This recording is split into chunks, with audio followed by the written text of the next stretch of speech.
어, 지금 어휘는 나다 2권의 67쪽입니다. 다시 한번 그 앞에 있는 것들이 교재가 생각보다 잘 구성이 돼서 이제 2학년 애들도 그렇고 외우려고 하지 않고 그냥 거기 있는 거를 하려고 해도 자연스럽게 보게 된다고 하더라고. 뭐가 됐든 좋으니 거기에 있는 거 우리가 기왕에 산 문제집 좀 제대로 활용했으면 좋겠습니다. 오늘 설명할 거는 많지 않아요. 저기 67쪽에 선택지 문학용어를 좀 보시면 생명파, 전원파, 청록파 그냥 한번 읽어보세요.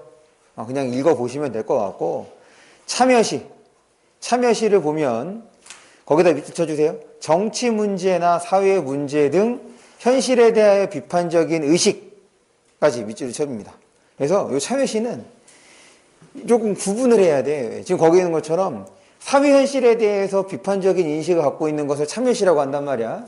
그런데 이 참여시라는 용어는 1960년대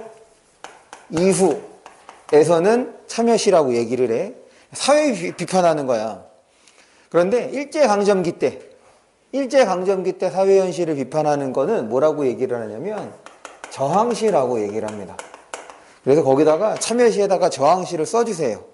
그래서 저항시는 일제강점기 때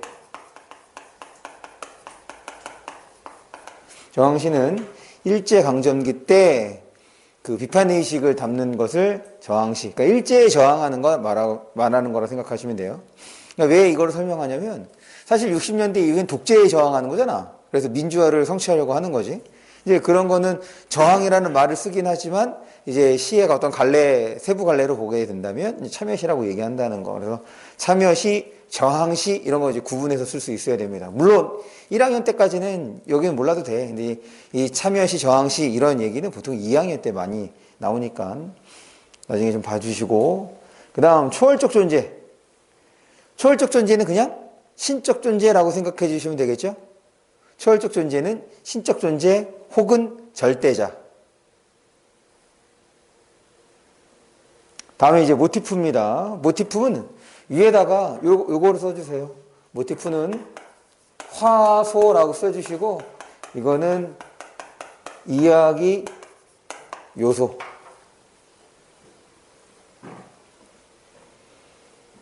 그 다음 본질적자, 현실적자 딱 그냥 단어만 보자. 본질과 현실 어떤 게 더 좋아 보여? 본질과 현실 뭐가 좋아 보여? 현실주의자네. 본질이 더 좋은 뜻이죠.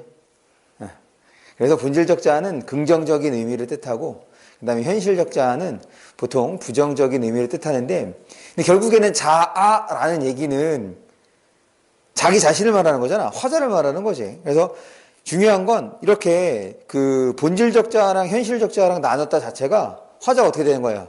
나뉜 거지. 내가 나뉜 거야. 이제 분열인 거죠. 분열. 그러니까 내적 갈등을 하고 있는 상태다라고 봐주시면 돼요. 다시 이렇게 현실적자랑 본질적자랑 나뉜다라는 얘기는 내적 갈등 중이다라고 생각해주면 되겠고 화자가 지금 분열된 상태인 거예요. 그래서 분열, 내적 갈등 이렇게 좀 써주시고 그 다음에 표상, 상징이라고 생각해주면 됩니다. 그 다음에 고전 어휘는 특별히 볼 건 없는데 우리 고전, 그러니까 시조 보면서 자꾸 제가 여러분들에게 소리내어 읽으라고 강조를 하죠. 지금 여러분들이 지금 이렇게 그 시조를 공부하고 있는데 그냥 내용만 이렇게 보고 있는 건 아닌지 해서 혹시 그래 서진아 거기 745번 단어 읽을 수 있겠어? 어떻게 읽어야 되지? 745번 그래 건밭에라고 읽어야죠. 그래서 태에서 보면 이렇게 우리 점 찍는 거를 아래아라고 얘기를 하는데 얘는 대체적으로 이제 아로 읽어주면 되는데 다른 모음과 지금처럼 같이 쓰이면 그냥 무조건 아로 바꾸셔서 그 다음에 나머지 모음하고 결합해서 읽어주시면 되겠다. 그 다음 우리 앞에 유경량은 마지막 단어 있죠? 750번 단어를 읽어볼 수 있을까요? 그렇지. 술 꽂아 놓고 해서 두 번째 글자를 보시면 시옷 기억 아이고 두 번째 글자를 보시면 시옷 기억 이렇게 되어 있잖아. 우리는 지금 현대 국어에서는 초성에 자음이 여러 개 올 수 없죠. 근데 이제 중세 국어에 여러 개 왔단 말이야. 얘는 어떤 걸로 읽냐면 가장 오른쪽에 있는 것. 가장 오른쪽에 있는 것으로 된 소리입니다. 얘로 이제 된 소리로 읽는 거지. 그래서 얘를 이제 쌍기역으로 읽어서 술 꽂아 놓고 이렇게 되는 거야. 그래서 여러분들 이제 고전 시가를 볼 때는 꼭 소리 내어서 읽기 바랍니다. 그래야 지금 현대 국어와 비슷한 의미로 사용되는 것들도 인지할 수 있어. 지금의 소리랑 비슷하면 의미도 비슷할 가능성이 높습니다. 거기에서 이제 벗어나는 것들은, 그리고 자주 나오는 것들은 제가 외우라고 자꾸 얘기하고 있는 거잖아. 그래서 지금 우리가 1권부터 지금까지 진행하는 거 보면 조금씩 누적이 되어 있어야 제대로 공부하고 있었던 건데 지금도 늦지 않았어요. 앞으로 이게 5권까지 있었던 것 같은데 아닌가? 4권까지인가요?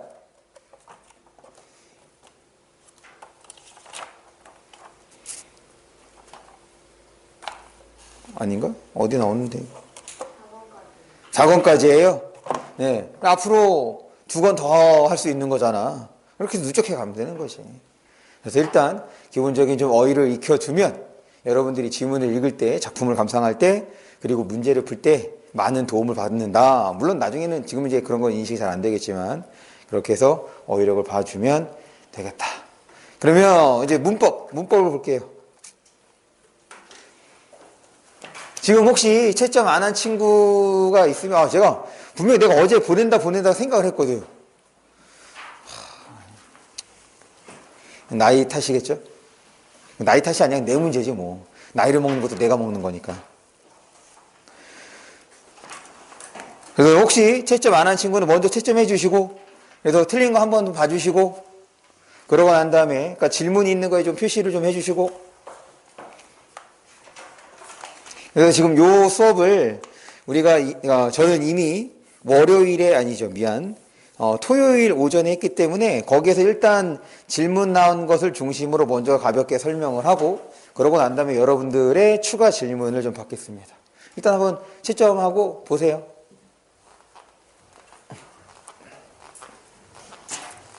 이 영상을 보고 있는 윤진이는 저에게 와서 정답지를 받아가면 됩니다. 어차피 영상은 학원에서 보게 될 테니까 이거 딱 채점할 거 저 안 풀었는데 그럼 풀면 돼요. 일단 일시정지 눌러놓고 푸시고 채점할 때는 저한테 와서 정답지를 받아가세요. 그렇게 해서 채점을 해주시면 됩니다.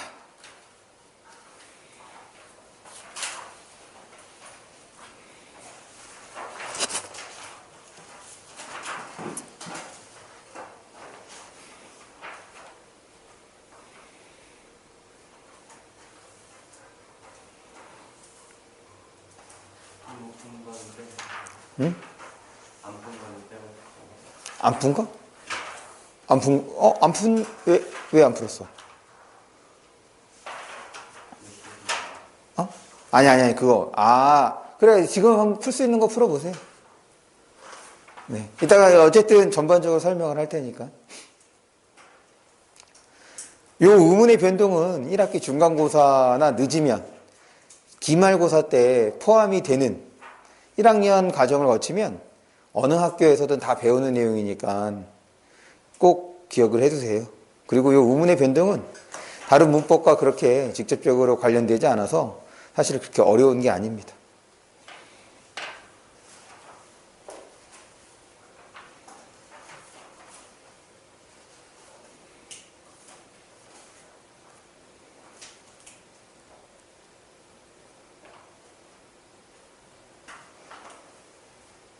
한 1분 뒤에 설명할게요.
그렇잖아. 그러면 79쪽입니다.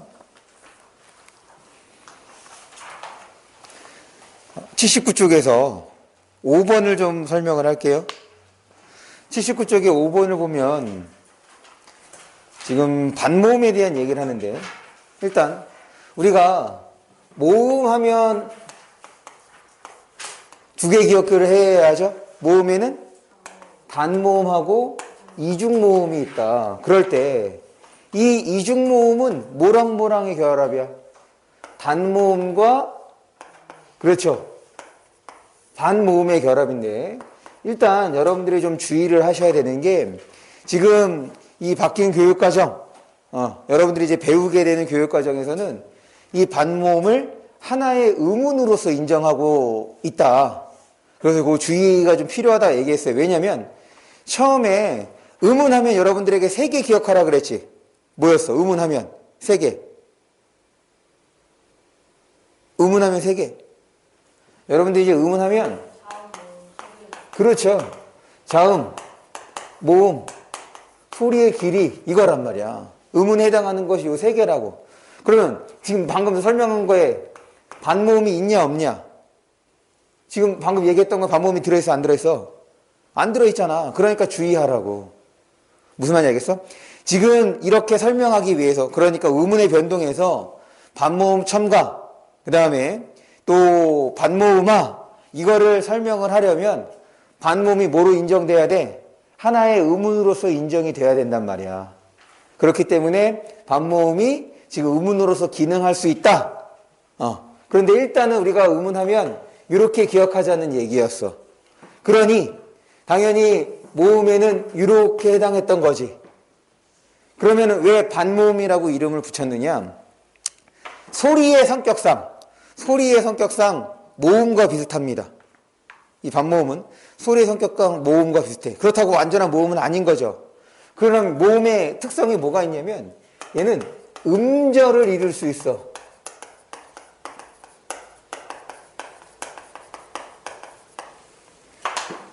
소리를 낼 수 있다고. 음절을 이룰 수 있다는 얘기는 소리를 낼 수 있답니다. 바꿔 얘기하면 얘는 읽을 수가 없어. 얘 이름이 기억이지 얘를 기억으로 읽는 게 아니란 말이야. 반면에 이렇게 하면 얘는 읽을 수 있죠. 소리 낼 수 있다고. 어떻게? 그런데 여기에 있는 이제 자음은 소리값이 없는 게 되는 거고. 그래서 이 모음의 특성은 소리를 낼 수 있답니다. 그런데 이 반모음에 우리 반모음 이랑 반모음 오, 우가 있다고 얘기를 했죠. 그럼 단독으로 얘네들이 소리를 낼 수 있느냐? 혹은 얘네들이 들어가는 글자가 있느냐? 예를 들면 이런 거지. 이런 글자가 있어? 없어? 없어. 그러니까 얘네들은 단독으로 소리를 낼 수가 없다. 마치 뭐처럼 소리를 내기 위해서 뭐가 필요해? 모음이 필요한 것처럼 얘네들이 소리를 낼 수 없는 것처럼. 그래서 소리의 성격상은 모음과 같지만 음절을 이루는 그런 어떤 글자를 형성하는 거에서는 자음하고 성질이 또 유사합니다. 모음이 있어야지만 실현될 수 있다는 점에서. 그래서 이 반모음을 이제 또 뭐라고도 부르냐면 반자음이라고도 불러요. 반모음을 반자음이라고 부르는데, 이거는 이제 모든 교과에서 다 얘기하는 건 아니고 몇몇 교과서에서, 물론 문법서에서는 반자음이라고도 얘기를 합니다. 그래서 5번의 답이 5번이 되는 거예요. 더불어서 6번. 그래서 반모음에는 그게 6번이 X인 이유는 반모음은 모음에 해당하지 않기 때문에 그렇게 봐주시면 되겠습니다. 그럼 지금 1번부터 10번 79쪽에서 질문이 있으시면, 없으면 넘어갈게요. 80쪽 봅니다. 80쪽에서 우리가 뭘 볼 거냐면, 사실은 이 80쪽에서 조금 전에 봤던 10번하고도 관련되는 거야. 79쪽에 있던 10번하고도 관련되는 건데, 의문의 변동에서 이 용언이 나오면 기본형으로 바꾸는 것이 필요합니다. 어떤 걸 설명할 거냐면 15번을 설명할 거예요. 15번. 지금 80쪽에서 15번을 보는데 여기에 동음 탈락, 아웃 탈락이 왜 있는 걸까? 동음 탈락, 아웃 탈락이 왜 있는 걸까? 지금 15번 단어를 기본형으로 바꿉니다. 15번에 있는 것을 기본형으로 바꾸면 뭐야? 기본형이? 그렇죠. 만나다죠. 지금 여기에서 만나에 지금 과거 시제를 드러내주는 것과 그 다음에 연결음이 고가 이렇게 결합이 된 거잖아. 이해했어? 그럴 때 얘지. 만나의 아와 그 다음에 과거 시제 선어말어미의 이것이 같은 모음이라 이 둘 중에 하나가 떨어져 나가는 동음 탈락 혹은 아웃 탈락이 일어난 거란 말이야. 그래서 뭐만? 쌍쇼만 여기에 적었던 거죠. 됐습니까? 그래서 용언과 관련할 때는 반드시 기본형을 바꾸고 접근을 하는 것이 여러분들이 문제를 풀 때 도움이 된다. 이렇게 생각해 주시고 그 다음에 14번을 좀 볼게요.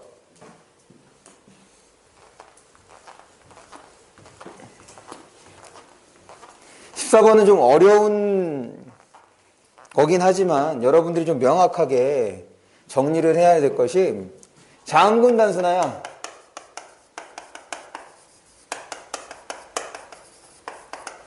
자음군. 아까 전에 우리가 그 중세국어를 읽을 때 초성에는 현대국어에서는 여러 개의 자음이 올 수 없다고 얘기를 했어요.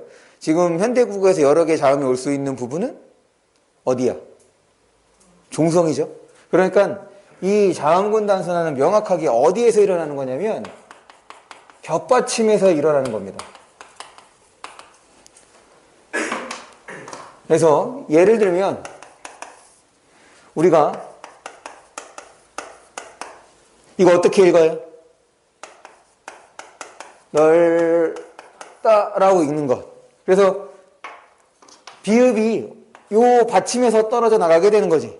이게 이제 자음군 단순한 말이야. 여기에 연음은 모음으로 시작하는 형식 형태소. 모음으로 시작하는 형식 형태소가 오면 연음이 되죠.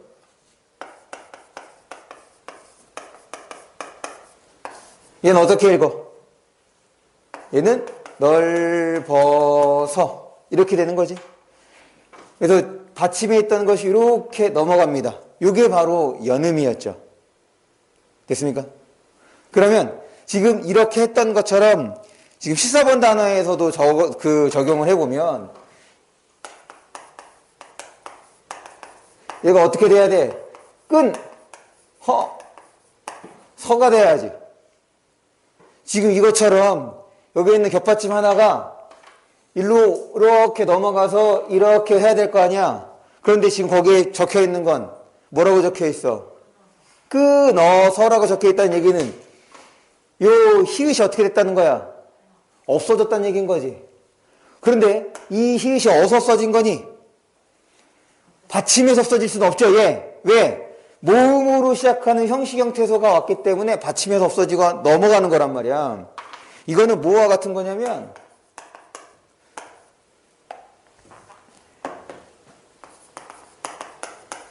얘 어떻게 읽어?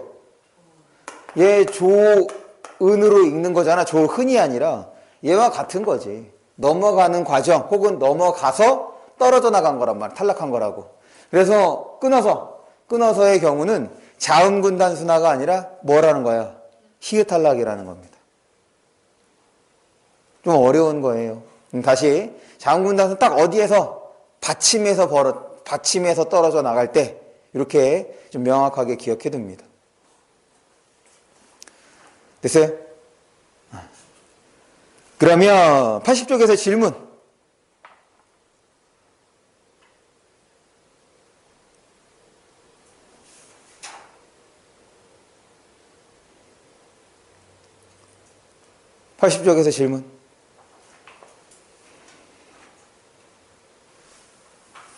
넘어갑니다. 81쪽 볼게요. 이제 객관식 문제를 보는데 81쪽에서 2번 문제예요. 2번 문제 왼쪽에다가 오른쪽에다가 이렇게 적어주세요. 지금 거기에서 보면 표에서 어디에다가 동그라미 치냐면 애와 애에다가 이렇게 동그라미를 칩니다. 그래서 이제 현실에서 애 발음하고 애 발음, 어이의 애와 아이의 애를 잘 구분하지 못하잖아. 이거를 구분하는 건 그 문제에서 설명한 것처럼 뭘 확인하느냐? 이거를 개구도라고 얘기를 합니다. 그러니까 입이 열리는 정도가 되는 거야. 입이 열리는 정도 개구도야. 그래서 얘 표를 보면 얘가 점음이죠. 그러니까 얘는 좀 더 입을 크게 벌리면 그 벌리는 거에 따라서 혀가 자연스럽게 밑으로 내려갑니다. 그래서 얘는 크게 벌리고 얘는 그것보다는 좀 적게 벌리면 애와 애를 구분할 수가 있다는 것. 이거 기억해 주세요. 그 다음에 넘어가서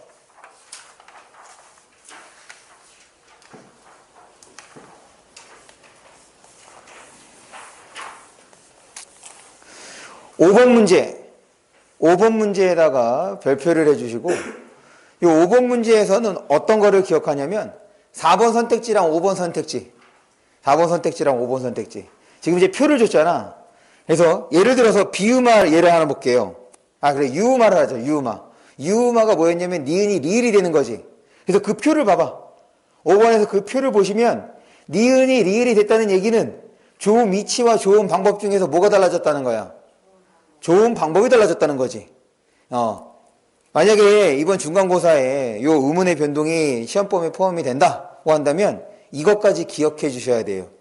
지금 우리 비음화, 유음화, 구개음화 이거 묶어서 뭐라고 했어? 묶어서 동화라는 개념으로 좀 설명을 했죠. 동화는 담는 것과 그러니까 영향을 주는 대상과 영향을 받는 대상 둘 다 중요하다. 그럴 때 여러분들이 부모님을 닮는 것처럼 무언가 어떤 형질이 닮아야 되는 거잖아. 그 측면에서 보면 자음의 이 형질은 좋은 위치와 좋은 방법으로 좀 구분해 볼 수 있을 때,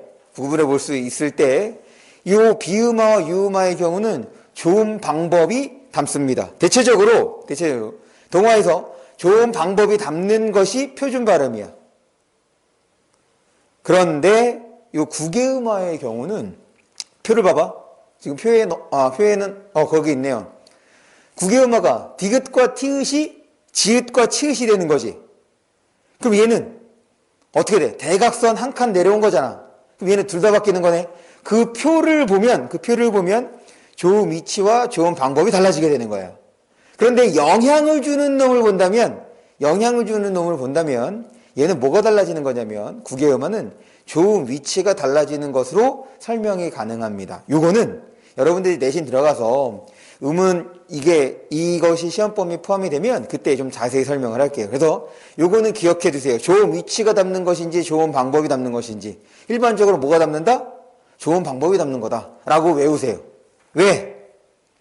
3학년 모의고사에 나온 게 있는데 거기에서는 표도 주지 않고 직접적으로 좋은 위치가 좋은 방법이 담는 거냐고 물어봤어. 그러니까 외워야 돼.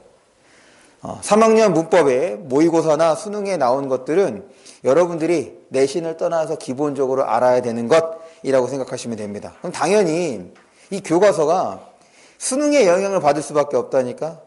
왜 그러냐면 우리 지난번 문법 요소 설명할 때 인용절 설명한 거 생각나?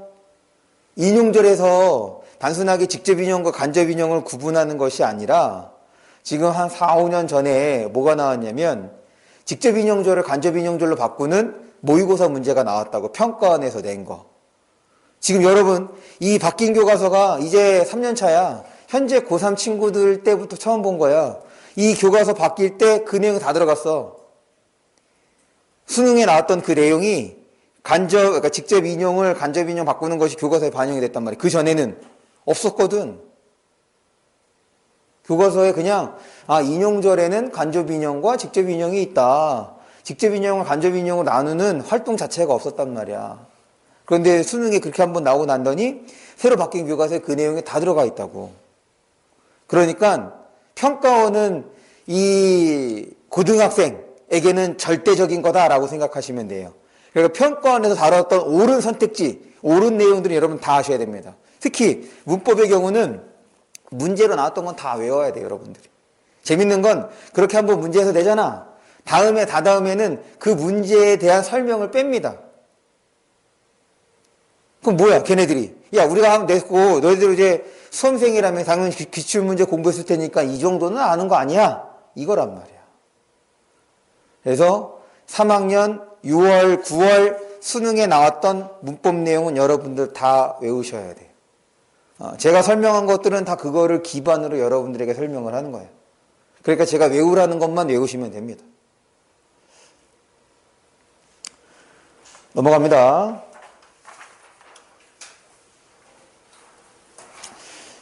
(7번) 문제는 사실 좋은 문제는 아니에요. 왜 7번 문제가 좋지 않냐면 지금 이 7번 문제만 옆에 발음이 없어. 나머지 문제는 다 발음이 있습니다. 내신에서는 발음을 안 넣어주는 경우가 많아요. 왜냐?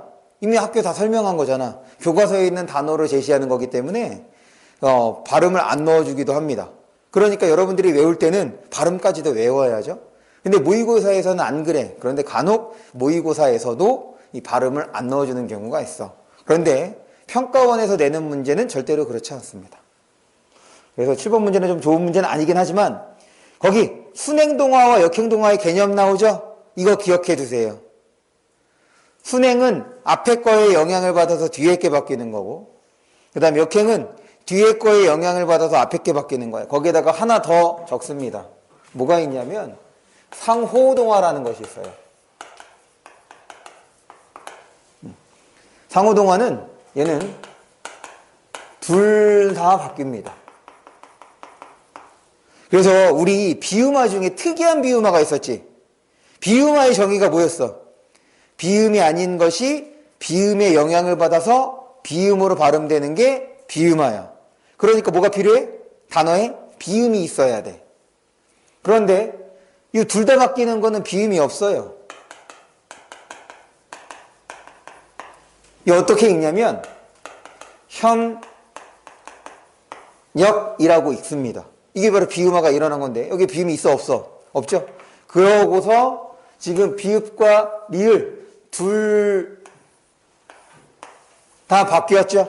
그래서 지금 그 7번 문제에다가 상호동화를 하나 추가를 합니다. 그래서 이거는 이제 동화의 방향이라고 하는 거야. 동화의 방향에 따라서 순행, 역행, 상호 이렇게 나눠요.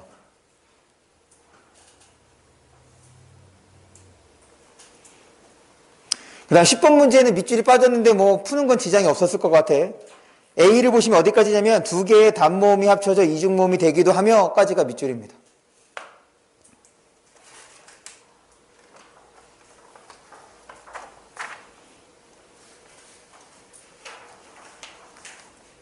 네, 저는 여기까지 설명을 할게요. 혹시 다시 앞쪽으로 넘어와서 1번부터 해요. 전체 1번부터 15번까지 1번부터 15번까지 질문이 있으시면 말씀해 주시면 됩니다. 잠깐만요.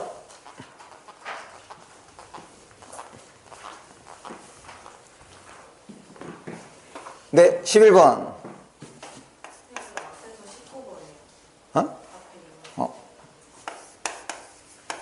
네. 19번하고 11번 설명할게요. 앞쪽입니다. 19번은 또 몇 번? 8번. 네, 8번.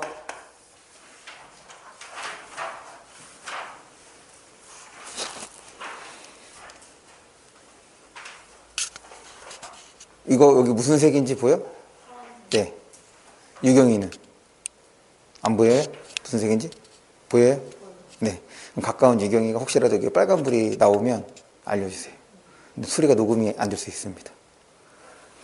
개빡치는 일이에요. 네. 그런 적이 종종 있어서 저기 있는 건 보이거든 내가. 저기도 파란색 불이 들어오는데 여기 있는 건 안 보여. 이해하시죠? 네. 그래서 혹시라도 여기 빨간불이 들어오면 말씀해 주세요. 또 없어요? 그럼 이렇게만 설명할까? 네, 그럼 이렇게만 설명하겠습니다. 그럼 앞쪽에 있는 19번인 거니까 우리 80쪽에 있는 19번을 볼게요. 지금 제가 이제 18, 19, 20에서 일부러 사이수리 현상이라는 단어를 안 썼어. 사이소리 현상, 사이시옷. 왜냐면 제가 설명을 했었죠. 내신 들어가면 제가 자세히 설명을 할 텐데 이 사이소리 현상은 어떻게 보는지에 따라서 좀 달라질 수 있기 때문에 그냥 니은 첨가만 기억해 주시면 됩니다. 첨가에서는 니은 첨가랑 반모음 첨가 좀 기억해 주시고 그 외의 첨가는 아직까지는 없어. 그런데 이제 여러분들이 2학년 때 뭐 문법을 배울 때 좀 다양한 것들을 좀 접할 수 있어요. 근데 아직까지는 그것이 아직 그 평가원에서 공식적으로 문제를 낸 적이 없기 때문에 그냥 요 정도 선에서 좀 봐주시는데 일단 요 18, 19, 20을 보려면 이 단어가 어떻게 형성이 됐는지가 머릿속에 있어야 돼. 18번에는 이 냇물이 어떻게 결합이 된 거야? 냇물은 거기 하나씩 불러주세요. 18번에 냇물, 그 다음에 19번에 뭐죠? 나뭇잎, 그 다음에 20번에 지금 냇물은 내 더하기 물이고 나뭇잎은 나무 더하기 잎이죠. 그 다음에 불려오는 불 더하기 여우. 미안. 미쳤네.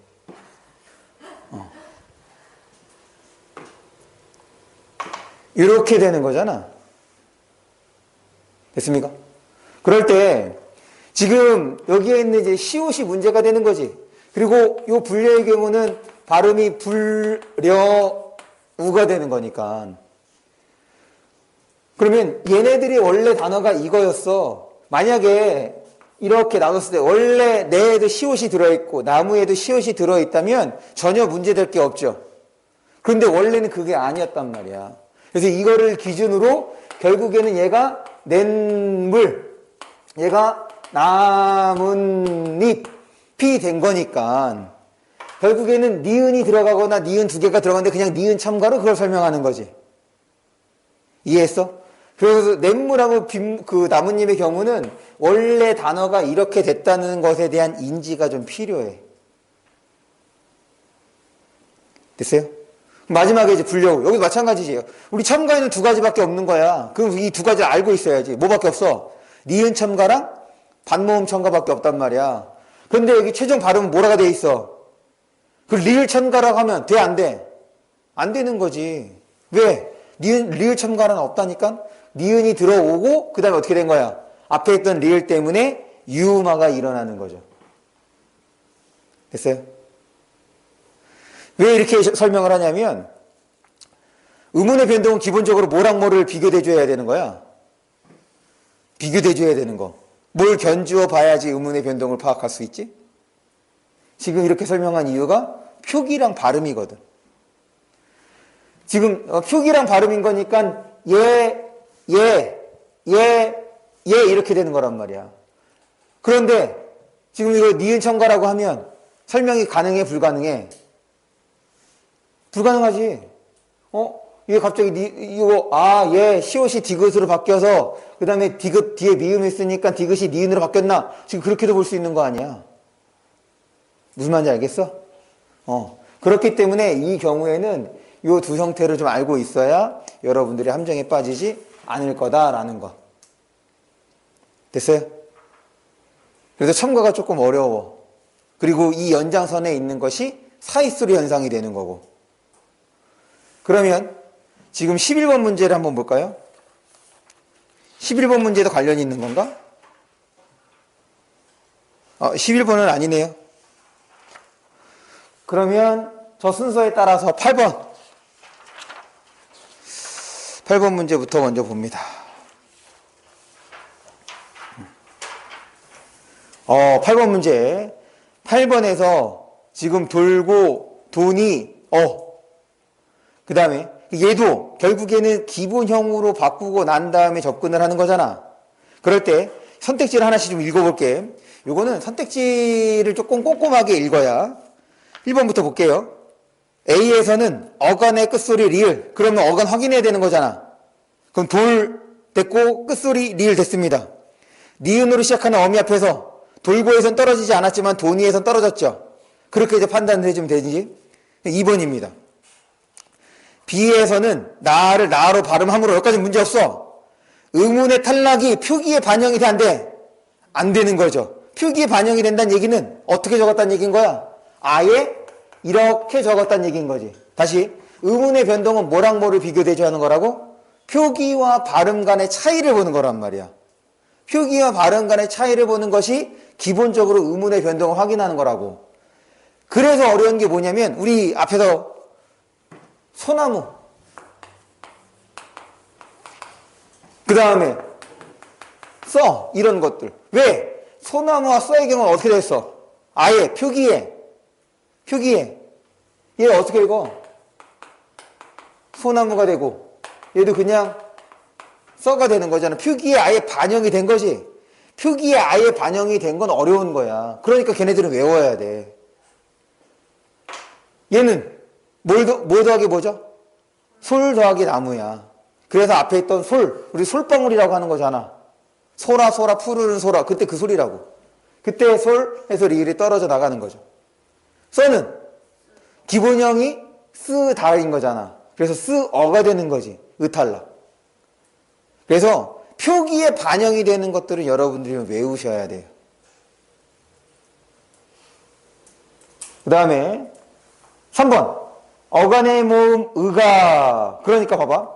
지금 8번 문제를 제대로 처리하기 위해서는 어간의 끝소리, 어간, 그 다음에 이런 말들에 대해서 정확한 이해가 있어야 이 선택지를 판단할 수 있겠죠.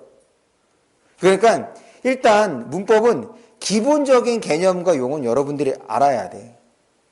그래서 빈칸 뚫어놓기도 하고 그런 겁니다. 그래야지 여러분들이 적절하게 문법 문제를 해결할 수가 있습니다. 다시 우리가 문법을 공부하는 이유는 5문제 중에서 5문제를 다 맞히기 위한 거야. 모의고사에 나오는 게 지금 현재 5문제죠. 근데 이제 여러분들 수능 볼 때는 문법도 선택이잖아. 공통은 문학과 비문학이 공통인 거고 헌법과 작문, 그 다음에 언어와 매체, 이 2가지 중에서 여러분들 선택하시는 거예요. 그럴 때 언어와 매체에서는 문법이 들어가 있는 거고. 보통은 헌법과 작문을 선택을 할 거란 말이야. 왜? 얘네들은 별로 안 외워도 되거든. 이따가 이제 오늘 헌법과 작문 설명할 때 다시 한번 얘기를 할 겁니다. 근데 언어와 매체는 외워야 되는 것이 많고. 근데 누구나 다 언어와 매체 어려워하겠죠? 문법은 다. 반대로 생각을 하시는 것이 어쩌면 여러분들에게 도움이 좀 될 수 있을 겁니다. 8번 넘어가도 될까요?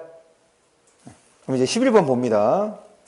11번에 1번 선택지에다가 별표하세요.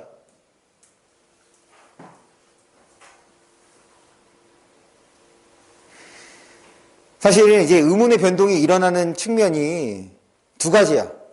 의문의 변동이 일어나는 이유가 2가지입니다. 첫 번째, 편의성이야. 발음을 편리하게 하기 위해서. 이거 너무 어려운 내용인데. 2번째, 명확성입니다. 명확하게 전달하기 위해서, 명료하게 전달하기 위해서 이 2가지 이유 때문에 의문의 변동이 일어나는 거야. 그러면 편의성은 이제 경제적인 측면인 거잖아. 여러 가지 단계를 거치는 것이 아니라 간편하게 해요. 거기 꽃이내서 희에다가 동그라미 칩니다. 얘 피동접사죠. 형식 형태소야. 형식 형태소는 대체적으로 어떻게 돼? 합쳐지거나 연음이 되거나 이렇게 되는 거지. 꼬치는 그냥 지읒과 히읗이 합쳐지는 겁니다. 이렇게 설명하는 것이 간편하죠. 맞지? 형식 형태소이기 때문에 이렇게 설명하는 것이 간편한 거야. 만약에 지금 이 꼬치를 지읒 받침. 지읒 발음이 안 돼. 뭐로 발음이 되죠? 음절의 끝으로 기치에 따르면 지읒은 디귿으로 발음이 되는 거잖아.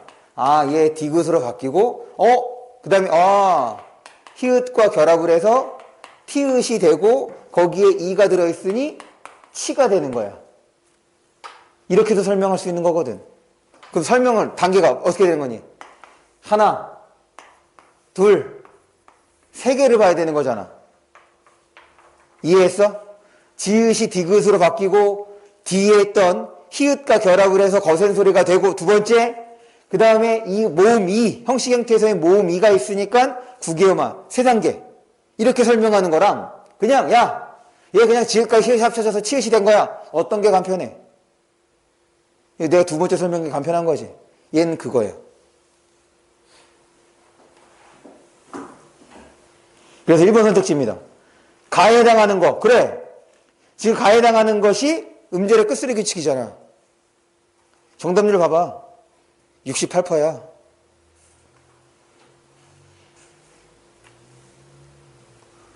애들 어떻게 했겠어? 그냥 1번 보고 다 넘어간 거야. 깊게 생각하지 않고. 그래서 이 1번 선택지 기억해 줍니다. 나머지도 볼게요. 몫이에서는 두 가지가 일어나죠. 아니, 하나네. 하나 뭐야? 된소리 대기 하나밖에 없죠. 맞죠?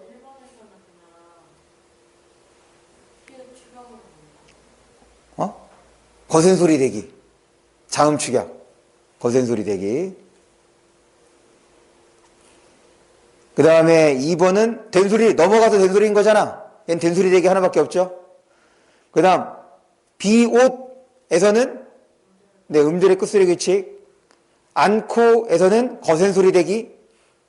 그 다음에 그래서 답이 5번이. 그래서 11번의 1번 선택지는 기억해 두세요.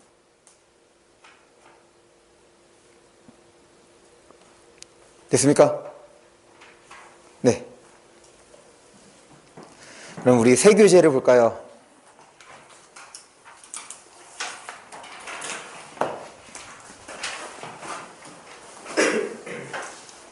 뒤로 전달해 주시고, 여기도 뒤로 전달해 주시고. 아이고.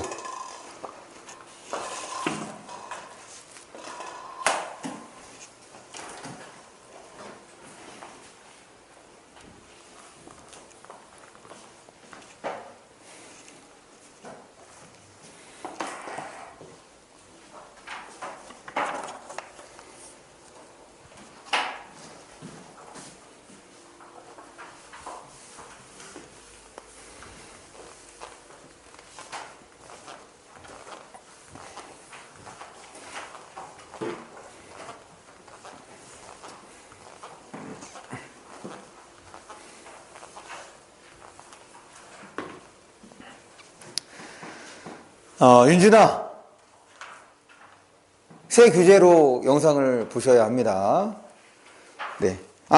윤진이는 화면 너머에 있어요. 지금 우리가 같은 공간은 아니긴 하지만 화면 너머에서 저를 바라보고 있을 겁니다. 그러면 한 장 넘겨주세요. 지금 이 교재 작업을 하나 선생님께서 엄청나게 고생을 하셨던 거라 되게 예쁘죠? 안 예뻐? 예쁘다고 좀 해줘. 네. 맨 앞을 봅니다. 차례부터 볼게요. 차례를 보시면, 제가 우리 그 학평 대비, 3월 학평 대비해서 18학년도 학평 문제랑 19학년도 학평 문제를 풀 때도 화법과 작문에서 간단하게 좀 언급을 했는데, 이번 시간을 통해서 화법과 작문에 대해서 좀 더 체계적으로 좀 연습하는 시간을 좀 가지려고 합니다. 차례를 보시면 화법하고 작문을 유형별로 묶었어요. 그래서 텍스트, 지문의 유형에 따라서, 화법은 지문의 유형에 따라서 묶은 거고 작문은 글쓰기 단계입니다. 작문은 글쓰기 단계에 따라서 묶었습니다. 됐죠? 그럴 때 이 화법의 경우는 밑으로 진행될수록 조금 어려운 지문, 텍스트라고 생각을 해주시고 앞서 공부했던 것들이 다 누적 적용된다고 생각을 하시면 돼요. 이해하셨죠? 네. 이제 작문하고는 조금 다릅니다. 작문은 아까 글쓰기 단계라고 얘기를 했으니까. 그러면 우리 3쪽에 이것만은 꼭 기억하자. 화법에 들어가면서. 사실 이제 교재를 만들 때 교재 내용도 당연히 중요하긴 하지만 교재명, 저는 이제 교재명도 여러분들에게 조금 와닿을 수 있게끔 짓는데 이거는 별거 없어. 이거는 별거 아니에요. 이거는 그냥 문학과 작문 그렇게 되어 있잖아. 사실 이제 화법과 작문 만들 때 제가 썼던 이름이 얘입니다. 화작 딱풀이에요. 화법과 작문 딱 이렇게 풀자. 원래 이제 줄임말이 대세 아니야? 아닌가? 어떤 생각을 하고 있을까? 우리 굉장히 나를 골똘히 보고 있는데 어떤 생각을 하고 있는지 궁금하네. 어쨌든 그래서 이 화법과 작문 이렇게 접근을 하면 여러분들이 빠르고 정확하게 화법, 물론 여러분들이 이제 수능을 볼 때는 시험 형태가 달라지긴 하겠지만 지금 우리가 그동안 보아왔던 모의고사의 형태를 본다면 화법과 작문은 빠르고 정확하게 푸는 것이 목표입니다. 그럴 때 이제 전제가 있죠. 화법과 작문은 다 맞히는 것이 전제야. 그래서 얼만큼의 시간을 절약할 수 있는지 이거였는 거거든. 그러니까 몇몇 선생님들은 화법과 작문의 중요성을 잘 말씀하시지 않는데 대충 이렇게 얘기를 하죠. 어차피 글을 읽고 문제를 푸는 거니까 비문학이랑 큰 차이가 없긴 해. 그러니까 비문학 잘하면 당연히 화법과 작문도 잘합니다. 그런데 아까 얘기했던 것처럼 화법과 작문에서는 시간을 줄이는 것이 목표이기 때문에 일반적으로 비문학 지문 풀듯이 하는 거는 비효율적이라고 할 수 있어요. 그런 측면에서 지금 이번 시간을 통해서 보고자 하는 것은 어떻게 하면 효율적으로 문제를 해결할 수 있는지 이렇게 접근을 해주시면 될 것 같아요. 그러려면 먼저 뭐에 대해서 알아야 하느냐? 과목의 성격을 알아야 돼. 화법과 작문이란 굳이 왜 이런 과목을 만들었느냐? 이거거든. 화법과 작문은 도구적 성격으로서의 국어야. 그럼 우리가 국어를 왜 사용하느냐? 기본적으로 이걸 하기 위해서 말을 하고 글을 쓰는 거거든. 뭘 하기 위해서 말하고 글을 쓰니? 내가 지금 말하는 것, 뭐 때문에 말하고 있는 거야? 너희들에게? 그렇지. 정보 전달, 소통하기 위한 거지. 그럼 뭘 위한 도구적인 거냐? 바로 의사소통이야. 의사소통을 하기 위한 도구,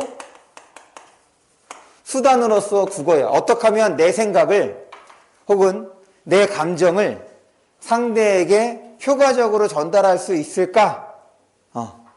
이것이 바로 화법과 작문에서 지금 배우려고 가르치려고 하는 겁니다. 그래서 화법과 작문의 목표는 효과적 의사소통 능력을 키우는 것이 목표예요. 그럼 그거 바로 뭐냐? 어떻게 방법적인 측면인 거죠. 어떻게 하면 내 생각과 내 감정을 다른 사람에게 잘 전달할 수 있는지. 그럼 이거를 시험에서 확인을 한다. 그럼 뭘 해야 돼? 화법이라고 하면 여러분들 와서 스피치 시키면 돼. 발표시키면 됩니다. 그리고 면접 진행하면 되겠죠? 만약에 작문이야. 그럼 뭐 하면 돼? 쓰기 시키면 됩니다. 그런데 실제로 우리가 문제를 푸는 건 말하거나 쓰는 것을 하지 않지 읽고 푼단 말이야. 그럼 얘네들이 말을 잘하는지 그리고 글을 잘 쓰는지 뭐로 확인하겠어? 만약 비문학에서 요구하는 거와 똑같은 걸 요구하면 굳이 화법과 작문 문제를 낼 필요가 있냐 없냐? 없죠. 그냥 독서, 비문학 지문 30개 내면 돼. 그거 아니잖아. 그 얘기는 비문학 독서랑은 다른 측면에서 물어본다는 얘기인 거. 뒤집는 거야. 우리는 결국에 그 지문을 통해서 보는 거니까 반대로 야 어떻게 하면 이 지문, 이 표현을 했을 수 있을까에 대해서 문제로 묻는 거죠. 그래서 첫 번째 담화 및 작문 상황을 분석하는데 이 담화 및 작문 상황은 뭐와 관련되는 거냐면 이제 이것부터 차이가 나거든. 우리 비문학 지문, 문학 지문 제일 큰 문제 바꿔 얘기하면 지문 위에 있는 표현 뭐라고 되어 있어? 지문 위에 뭐라고 되어 있냐면 그렇지. 다음을 읽고 물음에 답하시오야. 다음 글을 읽고 물음에 답하시오 이렇게 되어 있다고. 그런데 화법과 작문에서는 절대로 그렇게 내지 않습니다. 다음은 발표다. 다음은 토의다. 다음은 기사문 초고다. 이렇게. 이 담화 및 작문 상황을 분석하는데 이게 시작이야. 이게 어디에 나타나냐면 큰 문제에 있는 거야. 큰 문제에 주목하자. 그럼 큰 문제를 통해서 뭘 하는 거냐?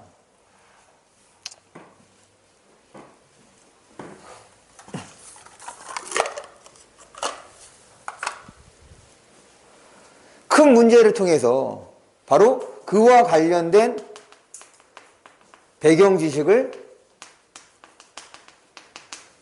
활성화하는 거예요. 그럼 토의와 관련된 배경 지식을 활성화해서 그 지문에서 토의와 관련돼서 뭐가 중요한지만 뭐 하자는 거야? 골라서 빠르게 찾아내자. 이건 겁니다.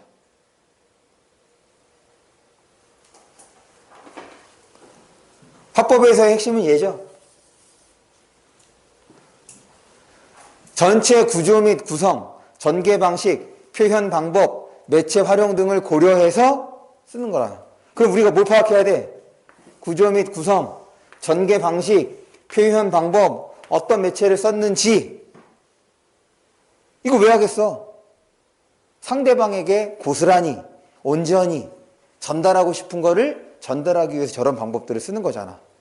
그럼 바꿔 얘기하면 이런 것들에 대해서 알고 있으면 잘 말할 수 있겠구나. 이런 거라고. 그래서 이거를 파악할 수 있어야 돼. 어디에서? 화법과 작문에서. 그런데 얘네들을 이미 우리 중학교 때 배운 거예요. 고등학교 때는 여러분들에게 중학교 때 했던 것들을 복습시키지 않습니다. 그걸 알고 있다는 것을 전제로 이제 문제를 내는 거지. 내가 저기에 대한 예를 한번 들어볼까? 이거 이제 지울게요. 저기에 대한 예를 들어보면 일단 구조 및 구성을 보면 이런 거지. 시간적 구성, 공간적 구성, 그 다음에 문제 해결식 구조, 그리고 두괄식, 미괄식 이런 것들이 구조 구성에 대한 거예요. 그 다음 전개 방식에 해당하는 것 서사, 묘사, 과정, 인과 거기에 설명 방법. 그 설명 방법에는 뭐가 있어? 정의, 예시, 분류, 분석, 비교, 대조 이런 것들이 설명 방법에 들어있는 거죠. 그 다음에 표현 방법에는 표현 방법은 그냥 수사법이죠. 우리가 시공부하면서 했던 거. 매체 활용, 시각 매체를 이용하느냐 청각 매체를 이용하느냐 동영상을 이용하느냐. 이미 우리 중학교 때 다 했던 거야. 이제 고등학교 올라가면 이제 알 겁니다. 이런 거에 대한 설명 안 해줘요. 특별하게 하지 않는다고. 왜? 너희들 이 정도는 중학교 때 했으니까 알고 있는 거지 이렇게 되는 거예요. 그래서 여러분들이 과제물에서 화법과 작문을 하실 때 문제는 어려운 게 아니야. 문제에서 요구하든 요구하지 않든 이런 것들을 여러분들이 텍스트에서 스스로 찾아낼 수 있는 것이 그것이 연습인 거예요. 찾을 수 있을 만큼 찾으면서 보세요.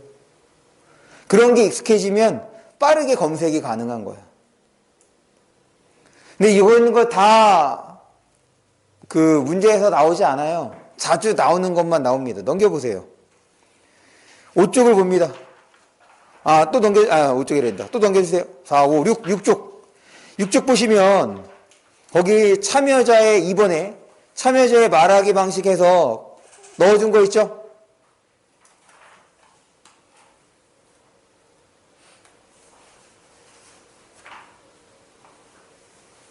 뭐해? 어디 보라고? 6쪽 보라고.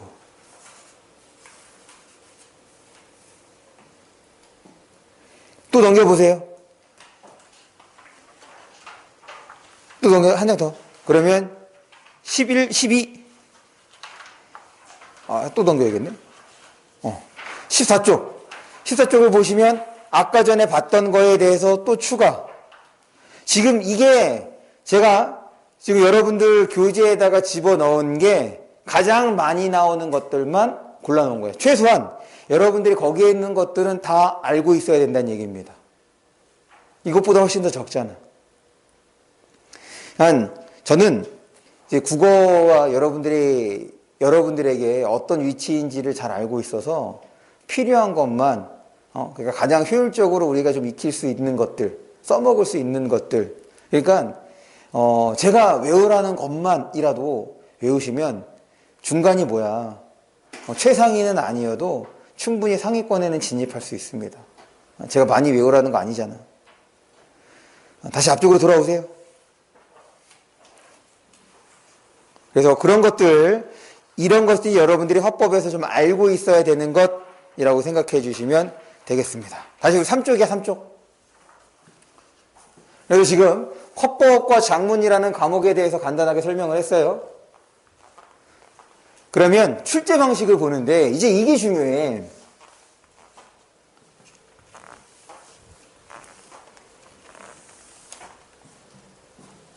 출제 방식. 처음에 화법과 작문이라고 이렇게 문제를, 그러니까 그전에는 뭘 냈냐면 듣기평가가 있었어. 국어에서도 6문제, 5문제인가? 나도 잘 기억이 안 나네. 나도 듣기평가 했는데. 듣기평가에서 화법 문제로 바뀌고, 그 다음에 작문 문제가 조금 더 이제 늘어나게 된 건데, 처음에는 지문에 사용된 다양한 전달 방식을 물었습니다. 그러니까 이렇게 되는 거죠. 우리가 A를 표현 방법이라고 보고 B를 내용이라고 보면 화법과 작문, 이거는 여러분들 생활에 맞는 화법과 작문이야. 일상에서 경험할 수 있는 화법과 작문입니다. 고등학교 3년의 생활 속에서 우리가 경험할 수 있는 걸 묻는 거야. 그럼 내용 자체가 어렵겠어, 쉽겠어? 쉬워. 비문학 지문은 그렇지 않아요. 대학교와 고등학교 중간입니다. 교양에 좀 가까운 거지. 그렇지만 고등학교 때보다는 조금 더 어려운 지문인 거예요. 왜냐면 교과서에서의 그 글은 여러분들에게 이해시키는 것이 목표이기 때문에 되게 쉽게 써놔. 교과서의 글은. 그런데 이건 시험으로서의 글인 거잖아. 그러니까 교과서의 내용이 반영이 된다 하더라도 글의 구조, 어휘 자체는 고등학교 선을 넘어서는 거란 말이야. 그렇다고 너무 어려운 거 내면 너희들이 이해하지 못한 거니까. 그런데 화법과 작문은 그렇지가 않아. 여러분들이 일상에서 경험할 수 있는 거기 때문에 내용이 쉬워. 그러니까 내용 자체에서 처음에는, 초반에는 잘 묻지 않았어. 뭐만 물었냐? 얘만 물었으니까. 그래서 우리 모의고사 보면 1번부터 15번까지가 있죠. 그래서 초창기 때는 그 목표가 15분이야.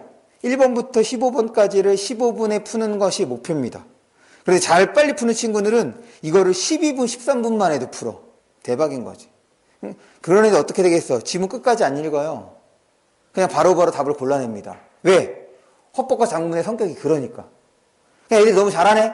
한 2, 3년이 지나면 점점 어떻게 돼요? 문제가 어려워지기 시작하는데 어떻게 어려워지느냐?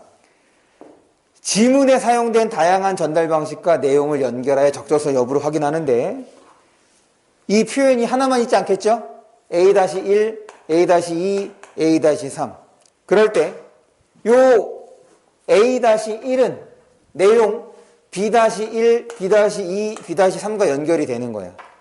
그런데 처음에는 초기에는 이렇게만 물었기 때문에 이렇게 연습을 했다가 선택지를 딱 봤는데 얘는 어렵지 않기 때문에 우리 머릿속에 있어. 선택지에 얘도 들어있고 얘도 들어있네. 그런데 뭐가 문제인 거야? 이렇게 짝이 되는지에 대해서 의구심이 생기는 거야. 얘도 있고 얘도 있는 단편적인 것만 있는 거지. 그러면 문제 풀 때 어떻게 되겠어? 생각해봐. 얘 있는 것 같은데 얘네들의 매치가 되는지에 대해서는 내 머릿속에 없다고. 그러면 문제 풀 때 어떻게 해? 너는 어떻게 해? 그래, 다시 지문으로 돌아가서 확인할 거 아니야. 심화는 어려운 게 뭐가 어려운 거냐면 이런 내용을 확인하는. 그럼 어떻게 되겠어? 시간이 좀 더 많이 걸립니다. 지금은 이걸 할 수 있어야 돼요. 단순하게 표현 방법만 찾는 것이 아니라 이걸 때 이게 설명이 됐구나 라고 머릿속에다가 넣어야 된단 말이야. 우리 뇌도 물질이 뭐로 있는 대부분이 뇌에 있는 물질이 단백질이죠. 그 다음에 우리 근육도 단백질이야. 이 근육은 쓰면 쓸수록 어떻게 돼? 강화가 되지. 그 머리도 어떻게 되겠어? 똑같은 단백질이야. 쓰면 쓸수록 강화가 됩니다. 자꾸 기억하려는 노력이 필요하다는 거야. 저 여러분 때 똑똑하지 않았어요. 지금 똑똑해진 겁니다. 왜? 그렇게 국어 문제를 많이 읽고 푸는데 똑똑해질 수밖에 없지. 의구심이 들어? 그래서 지금은 이렇게, 그래서 어려워지고 있다, 시간이 많이 걸리게 되었다라고 봐주시면 되겠고, 최근에는 이게 최근이 바로 2년 전 수능이야. 2년 전 수능에서는 사실은 지금도 이제 어려운 문제들을 보면 딱 어려운 문제가 비문학에서 한 3문제, 4문제 정도가 어려운 거고, 비문학 지문 조금 더 어려운 거지, 나머지는 이 어려운 거를 위해서 조금 들러리의 느낌이거든? 여러분들이 이제 그 수학 문제를 풀면 특정 번호 때 어려운 게 박혀 있어요. 특히 문과 수학은 어떤 거냐면 한 문제가 30분이 걸립니다. 이과 문제처럼 많이 막 그 높은 지식이 어떤 사고력을 요구하는 것이 아니라 정말 그 문과 수학에서 어려운 문제 하나는 노가다를 요구하는 거야. 한 30분 동안 계산해야지 맞출 수 있는 거야. 그러려면 나머지 문제 어떻게 돼야 돼? 빠르게 풀어야 되는 거지. 그런 식이란 말이야. 그런데 2년 전 수능에서는 전반적으로 다 시간이 걸리는 거예요. 어려운 건 아닌데 시간이 다 필요해. 그러니 못 푸는 지문이 나오니 당연히 1컷이 80점 초반이 되는 거라고. 최근에 이렇게 되고 있다는 얘기인 거지. 그래, 기본적으로 이거 해야 돼. 그런데 지문이 어려워졌다는 겁니다. 마치 비문학 지문처럼 출제가 되었다는 거, 화법과 작문에서. 그런 시간이 걸릴 수밖에 없지. 여러분들이 3학년이 돼서 혹은 2학년 때, 지금 이제 내년이, 아마 2학년 정도 되겠네. 2학년이 돼서야 여러분들이 바뀐 형태의 이제 모의고사를 보게 될 거예요. 그 전까지는 그냥 지금까지 봤던 모의고사 45문제짜리를 보게 될 겁니다. 그때 좀 알 수 있겠지만 충분히 평가원에서는 화법과 작문도 어렵게 낼 수 있다는 점을 여러분들이 좀 유념해 둬야 돼요. 그래서 어려운 건 아니지만 좀 연습이 필요한 게 화법과 작문입니다. 넘어갑니다.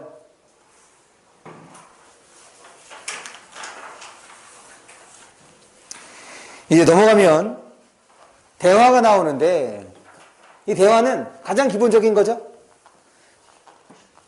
여기서 지금 우리 교재를 보면 제가 여러 가지 용어들을 이렇게 설명을 해놨는데 그거는 딱 1학년 1학기 내신에서만 쓰입니다. 지금 거기에 있는 용어는 딱 1학년 1학기 내신용인 거예요. 모의고사에서는 그런 용어 안 해요. 여기 봅니다. 일단 대화야. 그리고 사실 일상적으로 하는 대화가 다 전제가 되는 거야. 대화에서 뭐만? 공감. 지금 너 힘들었겠구나. 그랬어? 이런 게 이제 바로 공감이 되는 거지. 그 다음에 공손성의 원리에서는 예입니다. 그 다음에 대화 협력의 원리에서는 대화의 목적이야. 순서 교대. 야, 대화인데 한 명만 계속 얘기하면 그게 대화야? 아니지. 그러니까 적절하게 번갈아 가야 돼. 제가 지금 표시한 것들, 대화에서는 이 표시한 것들만 여러분들이 기억해 주시면 돼요. 어려운 거 아닙니다. 다시 지금 공감하며 듣기를 보시면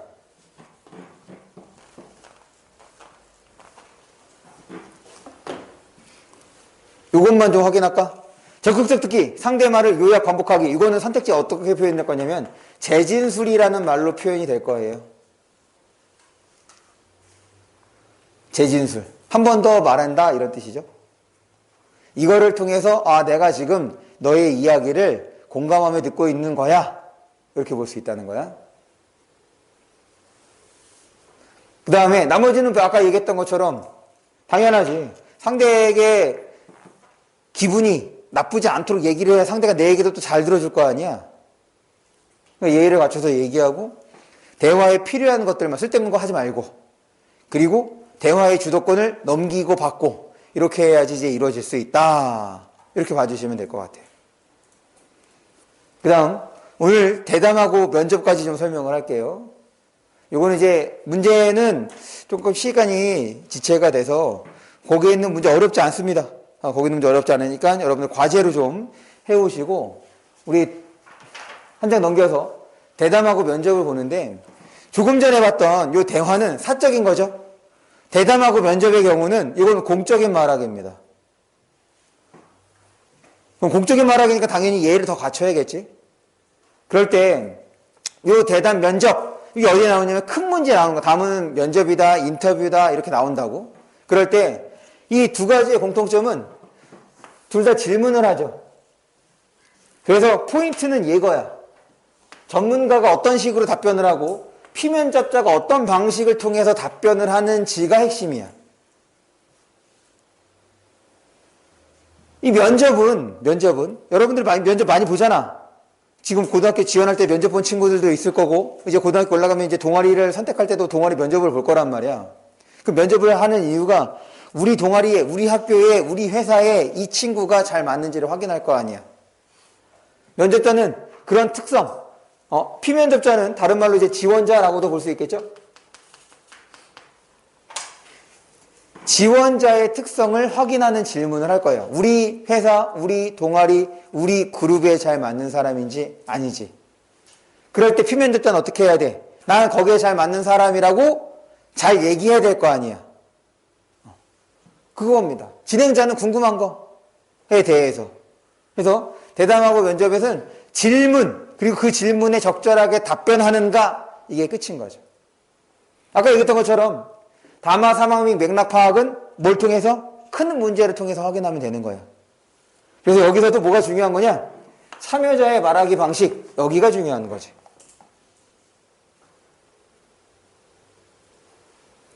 우리 환기라는 말 되게 많이 보죠? 환기. 선생님, 환기가 무슨 뜻이지? 그렇죠. 떠오르게 하고, 생각나게 하고, 떠오르는 것, 떠올리는 것. 이걸 환기라고 하는 거야. 그럴 때 환기에는 두 가지가 있습니다. 어떤 환기가 있냐면 경험을 환기하거나 그 다음에 배경 지식을 환기합니다. 그리고 이 환기를 할 때 가장 많이 이용하는 방식이 질문이에요. 질문의 형식을 통해서 경험, 너 이거 해본 적 있냐? 가본 적 있냐? 그 다음 배경 지식은 야, 너 이거 아냐, 모르냐? 이게 바로 배경 지식을 확인하는 과정이 되는 거죠. 현우 뭐해? 다 알아? 근데 왜 안 써?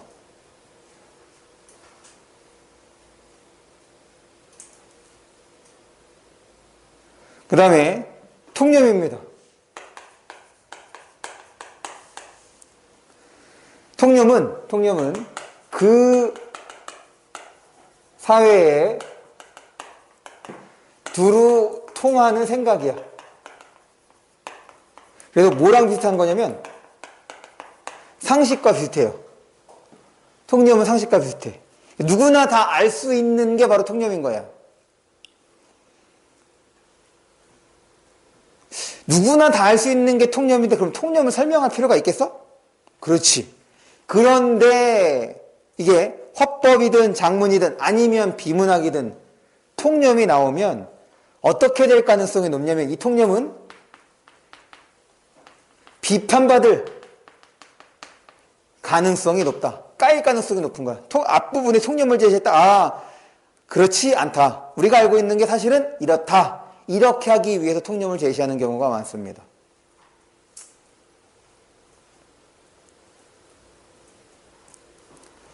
계속 봅니다. 그 다음 정의야. 정의는 보통 진술 방식이 어떻게 되죠? A는 B다의 형태를 보여주는 것이 정의가 되는 거지. 그런데 최근에는 정의를 제시할 때, 그러니까 정의의 방법을 쓸 때 이렇게 일반적으로 쓰고 있는데 개념을 제시할 때는 그냥 쭉 먼저 설명하고 이런 것들을 뭐뭐라고 한다 이렇게도 얘기하잖아. 근데 얘는 정의가 아니지. 그래서 정의만큼이나 자주 나오는 것이 개념 제시죠. 꼭 개념을 정의의 방식이 아니어도 된다. 그 다음 우리 대조는 뭘 드러내는 방식이었어? 국어에서 대조는? 국어에서의 대조는? 그렇죠. 차이점을 제시하는 거지. 그럼 공통점을 드러내는 건 뭐야? 차이점을 제시하는 것이 대조라면 공통점을 드러내는 방식은? 국어에서 비교라고 얘기하죠. 대조 위에다가 비교 써주세요. 그 다음 비유. 제가 비유 6가지 외우라고 맞죠? 여러 번 얘기하죠. 왜냐하면 화법이 됐든 장문이 됐든 이거를 알고 있어야 여기에 비유적 표현을 써서 인상 깊게 전달하고 있다 혹은 쉽게 설명하고 있다. 그런데 그 비유의 6가지 뭔지 알아야지. 그 비유 6가지 일단 6가지 중에서 잘 안 쓰는 것이 하나가 있죠. 풍유. 풍유는 속담을 이용하는 거였어. 그러면 우리 왼쪽 여백에다가 한번 여러분들 써보세요. 비유에 이제 나머지 5가지를 써보는데 일단 뭐로 끝내야겠어? U로 끝나야죠. 나중에 지금 이거 하나 있으니까 나머지 5개가 있어. 5개가 U로 끝나야 되는데 U로 끝나지 않는 비유도 한 가지가 있습니다. 한번 써보세요. 여러분들이 알고 있는지 그렇지 않은지.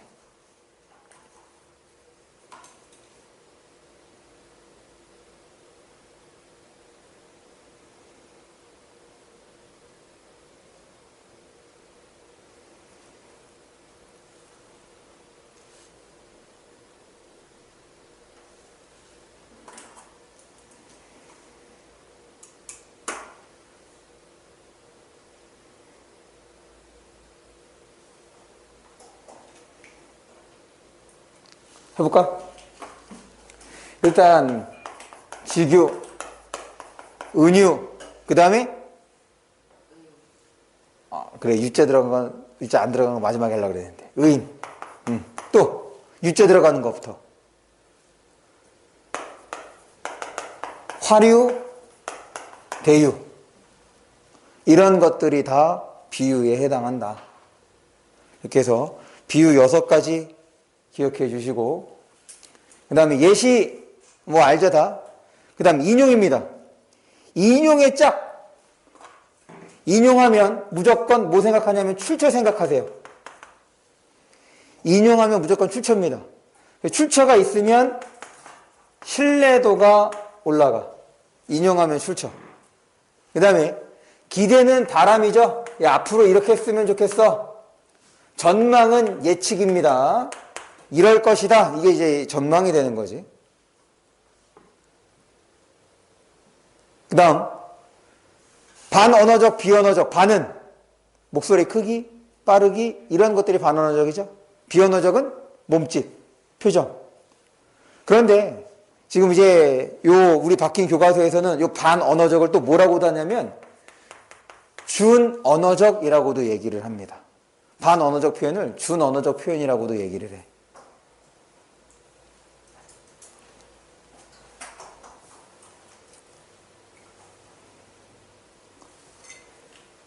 됐죠? 다시 우리가 지금 대화랑 대담과 면접을 봤는데 어려운 건 아니에요.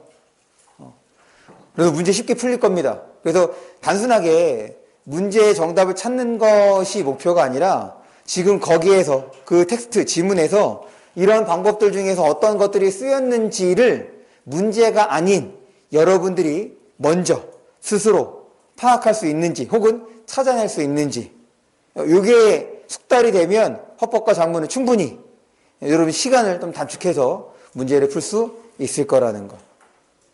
됐습니까? 네, 그래서 거기 연습 문제는 다 숙제입니다. 네, 아니, 거기 7쪽까지만. 앞에 대화부터 해서 7쪽까지만 연습 문제예요. 연습 문제를 풀어 오시면 되겠다. 그럼 이제 어디를 넘기냐면 65쪽을 봅니다. 사실 이것도 설명을 해야 되는데 65쪽은 이제 비문학이에요. 총 8지문을 실어놨어요. 5지문은 65쪽입니다. 5지문은 1학년하고 2학년의 중간 수준, 그 다음에 3지문은 3학년 수준, 이렇게 해서 8지문을 실어놨는데 65쪽을 보시면 일단 여러분들이 과제를 해오시면 돼요. 65쪽 읽고 그 다음 쪽 66쪽하고 67쪽 이렇게 4개 문제를 풀어 오시는데 다시 66쪽을 봅니다. 여기에 있는 지문을 읽으실 때 1문단에다가 별표를 해주세요. 이게 전체 6개 문단인가? 이거 다음부터는 번호를 좀 써야겠어. 1, 2, 3, 4, 5문단? 5문? 네, 6문단. 전체 6문단까지 되는데 이 6문단에서 1문단이 당연히 우리가 비문학 지문을 볼 때 어떤 글이 됐든 항상 1문단을 잘 보라고 얘기했던 거잖아. 1문단을 통해서 이 글은 뭐에 대해서 설명할지 글의 구조가 딱 잡힐 거야. 우리 지금 글의 구조 하면 크게 2가지밖에 없다고 얘기를 했어요. 하나는 그렇지 설명 대상이 여럿인 거와 또 하나는 원리나 과정을 설명하는 거. 여기에서는 공통점과 차이점이, 여기에서는 순서와 인과가 중요하다라고 얘기를 했던 거야. 그럴 때 대체적으로 설명 대상이 여럿인 거는 제재가 인문, 사회, 예술, 이런 형태를 보여주고, 그 다음에 원리나 과정에서는 주로 과학, 기술, 그 다음에 하나 더 있어. 경제지문. 사회지문 중에서 경제지문은 여기에 가깝단 말이야. 내가 왜 이 얘기를 하냐면 지금 글의 구조가 두 가지밖에 없기 때문에 1문단 앞부분을 통해서 이 글이 뭐에 대해서 설명할 것인지가 머릿속에 좀 틀이 나와야 돼. 글은 독해라고 하는 것은 1차적으로 뭘 할 수 있어야 돼? 글에 나오는 내용을 정리하는 거야. 그걸 뭐 이해하고 그렇게 생각하지 마시고 1차적으로는 글에 나오는 내용을 정리하는 겁니다. 그러려면 정리할 수 있는 뭐가 필요해? 틀이 필요하지. 그것이 보통 어디에 드러나? 1문단에 드러나 있어. 그래서 이거를 통해서 글의 흐름을 여러분들이 좀 파악을 해볼 수 있어야 되는데 1문단만 좀 보면 첫 번째 문장 볼게요. 이것도 이제 뭐 해놨는데 뭐 왔다 갔다 하기 시간 좀 걸리니까 첫 번째 문장 보면 조선 후기의 실학자인 정약용은 정약용에 동그라미 쳐주시고 사람 이름 나왔으니까 그럼 또 무슨 생각해야 돼? 정약용 말고도 다른 사람들이 나올 수 있으니 일단 기본적으로 공통점과 차이점이 이 글의 핵심이겠구나 라는 생각으로 마저 봅니다. 기존의 거기다 물개 표시합니다. 기존의 성리학 전통과는 다른 새로운 인간을 구상하려고 했다. 물개 표시 거기까지. 정약용에 대해서 설명을 할 건데 정약용을 잘 설명하기 위해서는 뭐가 필요해? 그렇지. 그러면 이 글은 딱 그 문장만으로 정약용을 설명하는데 성리학하고의 뭐가 필요한 거야 이제? 공통점과 차이점이 되는 거죠. 그러면 이 글은 정약용에 대한 설명 정리하고 성리학에 대한 설명을 정리하면 되는데 이 정리하는 것을 머릿속에다가 하려고 하시고 그리고 지문을 볼 때 되도록이면 표시를 좀 하세요. 왜 표시를 하냐고 하냐면 나는 읽을 때 표시해서 보여주잖아 너희들한테. 그럼 너희들이 이 글을 읽었을 때 이게 좀 중요한 것 같아 라고 생각했던 것들을 눈으로 확인해서 비교해 볼 수 있을 거 아니야. 그래서 혹시라도 여러분들이 놓친 게 있는지 아니면 조금 과잉되게 표시한 건 아닌지 이런 것들을 수업 시간을 통해서 자꾸 견주어 봐야 그래서 이것이 핵심이구나 비핵심이구나 라고 여러분들이 따져볼 수 있을 거예요. 됐습니까? 그래서 지금 이 첫 번째 문장을 통해서 이미 이 글의 구조를 얘기했습니다. 그거에 맞춰서 여러분 나눠주시면 돼요. 그런데 이 인문지문은 표현이 좀 추상적이야. 그러니까 그것만 좀 감안해 주시면 돼요. 그럼 이따 나중에 그 다음 시간에 설명을 할 때 이 인문지문과 관련돼서 특징점을 또 몇 가지 더 설명을 할게. 그 다음에 읽으면서 이제 또 1문단에서는 딱 이게 전부야. 그럴 때 이 글을 크게 두 부분으로 나눠볼 수 있습니다. 1문단에서 얘기한 거를 기준으로 1문단에서 얘기한 것이 어디에서 다 끝나는지 그럼 그 뒷부분은 1문단에 있는지 없는지 이해했어요? 그렇게 해서 이 글을 읽고 어떤 부분에서 몇 번째 문단부터가 1문단하고는 조금 거리가 있는 것 같아. 즉 두 개의 부분을 나눠볼 수 있는지도 한번 생각해 주세요. 됐어요? 네, 그렇게 해서 문제를 풀어주시는데 생각보다 세 번째 문제야. 넘겨봐. 내가 이 수업을 여러분들 지금 이 4월부터는 지금 이 새 교재 들어가는 것부터는 토요일 오전 10시, 오후 1시, 일요일 오후 3시 반 수업을 진도를 다 맞출 예정이에요. 어차피 다 같은 교재로 나가기 때문에. 그래서 지금 요 수업을 지금 이제 세 번째 하고 있는데 지금 이제 앞반에서 조금 진도가 빠르니까 조금 빨리 설명한 반에서는 요거를 좀 풀어봤단 말이야. 제가 아까 헌법과 작문 설명을 조금 줄이고 그랬더니 요 세 번째 문제를 제일 많이 틀리더라고. 세 번째 문제. 그러니까 몇 번 문제냐면 81번 문제죠. 요거는 요 문제를 풀 때 우리가 비문학에서 선택지를 볼 때는 선택지의 내용을 보는 게 아니었죠. 선택지의 문장을 내가 파악했는지 파악하지 못했는지 그걸 보는 게 아니야. 선택지에 들어있는 단어가 우리가 이렇게 파악했던 것으로 이루어져 있는지를 보는 거라고. 예를 들어서 거기 81번이 뭐라고 되어 있어? 그렇지. 정약용에 대한 얘기인 거잖아. 그런데 그 문장 중에 단 하나라도 요 성리학에 해당하는 핵심어가 들어있으면 걔는 맞는 거야, 틀린 거야? 그래, 이거야. 이게 비문학에서 요구하는 논리적 사고라고. 거기에 있는 문장의 의미를 너희들이 파악해서 견지어 보는 것이 아니라 그냥 그 문장에 키워드가 들어있는지 그렇지 않은지를 묻는 거란 말이지. 그래서 이 문제를 거의 다 틀렸어. 한두 명 빼고. 그러니까 요거 풀 때 조금 주의해 주시면 될 것 같아요. 됐습니다. 그래서 오늘 과제, 이제 앞에 이제 화법에 해당하는 거 5문제죠? 그리고 여기 비문학 4문제. 이렇게 해서 9문제를 읽고 풀어오시면 됩니다. 여기까지 할게요. 네, 그렇게 4개만 풀어오시면 돼요. 그러니까 원래는 지금 이제 앞에 좀 화법과 작문의 설명이 조금 길어져서 진도가 빨리 이제 못 나간 건데 이제 다음 시간에 화법과 작문을 다 설명을 했으니까 그냥 내용만 이제 설명하면 되잖아. 그래서 목표는 이제 수업 중에 하나 풀고 그다음에 과제로 하나 하고. 그래서 요 교재는 기말고사 들어가기 전까지. 그래서 지난번에 얘기했던 것처럼 최대한 중간고사 들어가기 전에 좀 문제 해결력을 키운다 이렇게 생각을 해주시면 되겠습니다. 잠깐 쉬었다가 이어서 수업을 할게요.